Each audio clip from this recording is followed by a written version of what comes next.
I got a investment quick take. What is the biggest risk to your portfolio in 2022? And so you got to put this question in context, right? So most of us are investing in a long-only portfolio, meaning you can't short the market. Typically, if you have an IRA, 401k, those are all long-only investments.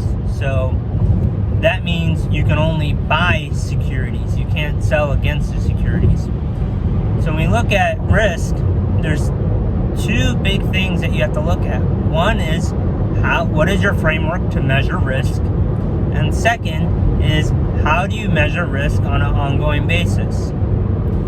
So framework to measure risk all depends on kind of the investment philosophy and the strategies that you're using. I can tell you for us, our main driver for risk is really looking at worst case scenarios, right?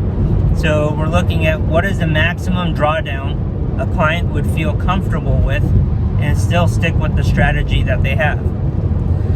The other framework is how you're measuring it, right? And so we measure risk in terms of rate of change. And what I mean by that is that, let's look at inflation. Everybody knows inflation's going up. But what is the rate of change of inflation from one quarter to the next? The year-over-year delta, and is that going positive or negative?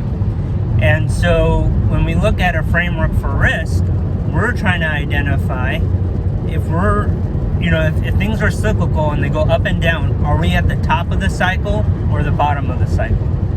In between the cycle, it's best guess. But if we can identify the peaks and troughs, then we know how we can alter our investments. So when we look at 2022 specifically, we're looking at growth, stabilizing. There doesn't seem to be much outside risk to growth that would change the trajectory of growth.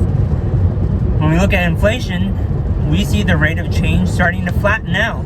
And what we mean by that is that we're probably at the peak of inflation, meaning the rate of change of inflation is starting to decrease, meaning that we will still have inflation, but the speed of things getting more expensive will probably slow down, right? They're still getting more expensive, just not as quick.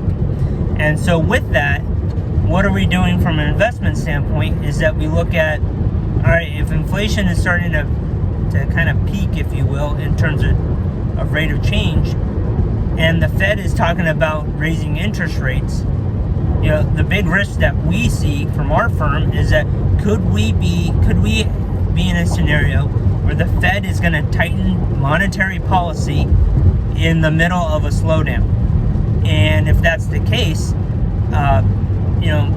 there's big risk there because the Fed could get it wrong. And what we want to do is make sure that if there is downside risk, that we limit that downside risk. And so a good question to take away from this is, how are you managing your downside risk? If you have questions or concerns, please put it in the comments. I want this to be a conversation. I'll talk to you soon. Bye.